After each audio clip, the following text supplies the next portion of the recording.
सोमनाथ मंदिर का इतिहास व रोचक तथ्य। आज हम महादेव के ऐसे भव्य मंदिर के अद्भुत इतिहास और रहस्यों के बारे में बात करेंगे जिसमें श्रद्धालुओं की आस्था अनंत है।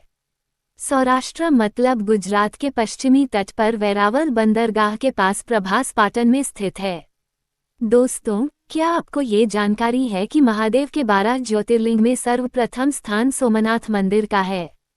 ये स्थान गुजरात का महत्वपूर्ण पर्यटन व तीर्थ स्थल है जो गुजरात के पश्चिमी तट पर बसा है।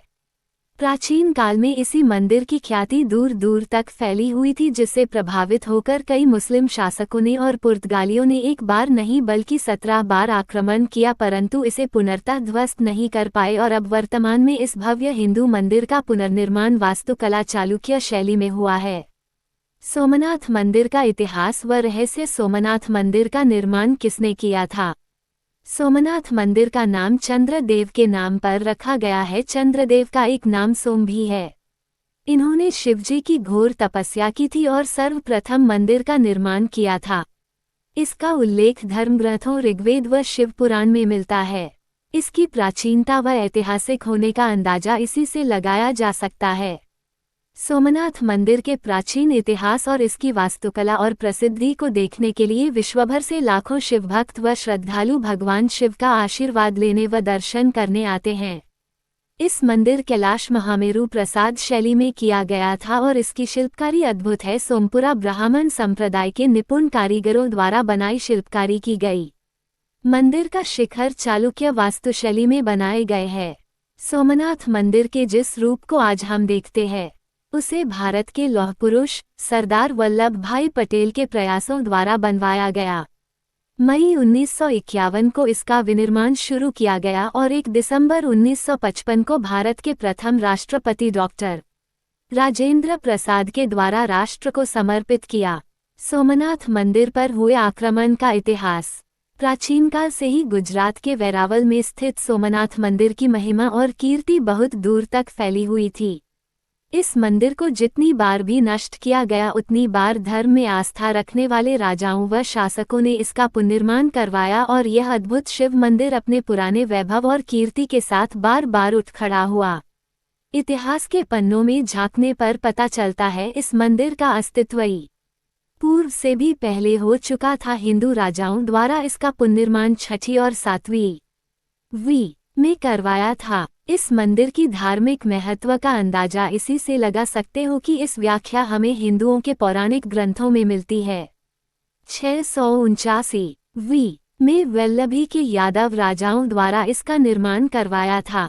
725 ईवी में अर्जुनैद नाम के सूबेदार ने पहली बार इस पर हमला करके मंदिर को खंडित कर दिया था और फिर धार्मिक आस्था के चलते राजा नागभट्ट ने 815 एडी में इस प्राचीन शिव मंदिर को दोबारा बनवा दिया था।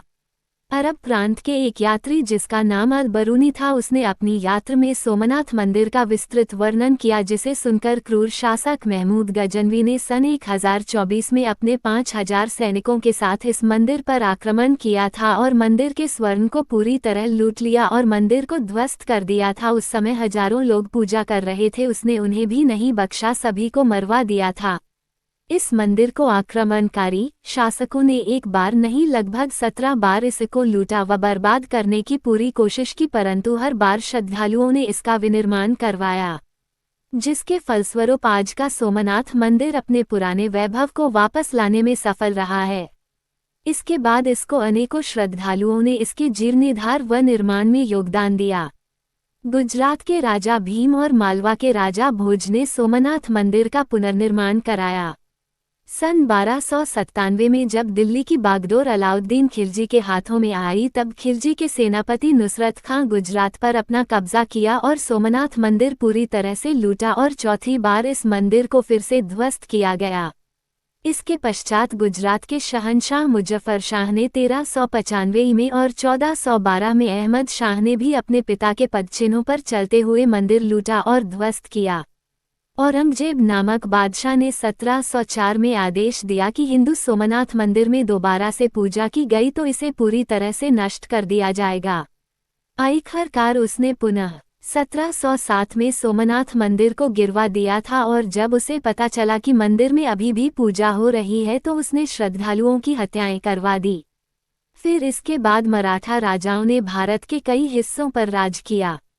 1783 में मराठा रानी अहिल्याबाई होलकर जी ने मंदिर से कुछ दूरी पर ही एक और महादेव की पूजा के लिए एक और सोमनाथ मंदिर का निर्माण करवाया। सोमनाथ मंदिर से जुड़ी महत्वपूर्ण कहानी। सोमनाथ मंदिर से जुड़ी कई प्राचीन कथाएं हैं। किंवदंतियों के अनुसार चंद्रदेव ने राजा दक्ष प्रजाति की 27 पुत्रियों के साथ विवाह हुआ था, लेकिन सोम यानी चंद्रदेव सिर्फ अपनी एक ही पत्नी रोहिणी को सबसे ज्यादा प्यार करते और उन्हीं के साथ अपना ज्यादातर समय व्यतीत करते थे। इस व्यवहार से उनकी अन्य 26 रानियां परेशान रहने लगी।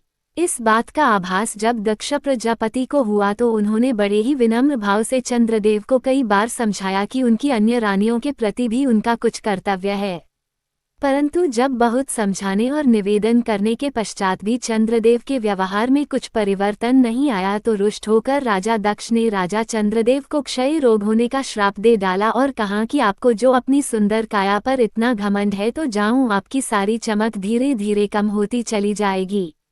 उनकी चमक धीरे धीरे क्षीण होती जा रही थी, जिससे वह बहुत दुखी हो गए। तब उन्होंने इसे श्राप से मुक्ति पाने के लिए ब्रह्मा जी की शरण में गए। उन्होंने चंद्रदेव जी को इसके निवारण हेतु भगवान शिव की आराधना करने की सलाह दी। चंद्रदेव ने कठिन तपस्या की और महामृत्युंजय भगवान शिव की आराधना करके उन्हें प्रसन्न किया, जिसके फलस्वरूप वो रोग मुक्त हुए और अमरत्व का वरदान भी प्राप्त किया। इसके पश्चात सर्वप्रथम बार चंद्रदेव ने भगवान शिव के प्रथम ज्योतिर्लिंग की स्थापना की और स्वर्ण से जडित भव्य मंदिर का निर्माण करवाया। सोमनाथ मंदिर से जुड़े स्मरणीय रोचक तथ्य। सोमनाथ मंदिर गुजरात का एक महत्वपूर्ण पर्यटन स्थल है। इस मंदिर से जुड़ी मान्यताएं व निर्माण से जुड़े बहुत से ऐसे तथ्य हैं जिनकी उत्सुकता को तृप्त करने के लिए लोग वहां जाते हैं। सोमनाथ मंदिर भी विशेषताओं से भरा हुआ है, तो आइए जानते हैं सोमनाथ मंदिर से जुड़े स्मरणीय रोचक तथ्य क्या है। 1. सोमनाथ मंदिर शिव भक्ति के लिए बहुत महत्वपूर्ण माना जाता है, क्योंकि यहीं पर पहला ज्योतिर्लिंग स्थापित हुआ था। उसके बाद रामेश्वरम, द्वारका, वाराणसी में स्थापित किया गया था। 2. इसकी ऊंचाई 150 फीट और इनमें सभा मंडपम, नृत्य मंडपम और गर्भगृह भी है। इसके शिखर पर 10 टन वजनी कलश रखा हुआ है और इसके ध्वजपोल की ऊंचाई लगभग 27 फीट है। 3. सोमनाथ मंदिर के दक्षिणी भाग में एक बाण स्तंभ है, जो कि कोई साधारण स्तंभ नहीं है बल्कि इस पर तीर लगा हुआ है। इस स्तंभ पर लिखे अभिलेखों के अनुसार दक्षिण ध्रुव और इस मंदिर के मध्य पृथ्वी का कोई भी भाग यानी टापू और पहाड़ मौजूद नहीं है। 4. यहाँ पर 3 नदियों का संगम त्रिवेणी स्थित है, कपिला, हिरन और सरस्वती, जिसमें नहाकर श्रद्धालु पाप व रोगमुक्त हो जाते हैं। 5. ऐसी मानना है कि आगरा में रखे हुए देवद्वार सोमनाथ से लाए गए थे, जिसे आक्रमणकारी महमूद गजनवी इसे लूटकर ले गया था।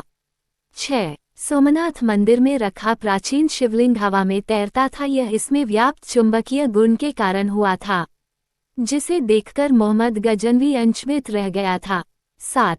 सोमनाथ मंदिर से 200 किलोमीटर की दूरी पर भगवान श्री कृष्ण की द्वारिकाधाम स्थित है, जिसकी अपनी धार्मिक मान्यताएं हैं। 8. पौराणिक ग्रंथों व मान्यताओं के आधार पर कहा जाता है कि भगवान कृष्ण भालुका नामक स्थान पर विश्राम कर रहे थे, जहां पर एक शिकारी ने उनके अंगूठे को हिरन की आंख समझकर उन पर बाण चला दिया था और इसी स्थान पर श्री कृष्ण ने अपने प्राण त्याग दिए थे। इस स्थान पर एक भव्य मंदिर भी बना हुआ है। बाण स्तंभ का अद्भुत रहस्य। इस मंदिर के प्रांगण में खंभे में एक तीर लगा हुआ है, जो कि बाण स्तंभ के नाम से प्रचलित है, और इस स्तंभ पर लिखे अभिलेख आसमुद्रांत दक्षिण ध्रुव पर्यंत आबादित ज्योतिर्मार्ग के अनुसार सोमनाथ मंदिर जहां पर स्थापित है, उस स्थान से अंटार्कटिका दक्षिणी ध्रुव, इन दोनों के बीच में यदि एक सरल रेखा खींची जाए तो कोई भी भूमि अथवा बाधा, पहाड़ व टापू उपस्थित नहीं है। यह एक ऐतिहासिक रहस्य भी है, कैसे हजारों साल पहले इस बात का अंदाजा लगाया गया होगा, जब कोई ऐसी आधुनिक तकनीक उपलब्ध नहीं थी। निष्कर्ष, आज हमने भगवान शिव के सबसे प्रथम ज्योतिर्लिंग सोमनाथ मंदिर के इतिहास व रोचक तथ्यों के बारे में जानकारी प्राप्त की। इसके अलावा इस मंदिर से जुड़े अनेक स्मरणीय तथ्यों व बाण स्तंभ के अद्भुत रहस्य के बारे में भी जाना। हम उम्मीद करते हैं आपको ये पसंद आया होगा। यदि हाँ तो इसको ज़्यादा से ज़्यादा सोशल मीडिया व दोस्तों के साथ जरूर शेयर करें। Please like share and subscribe करें। धन्यवाद।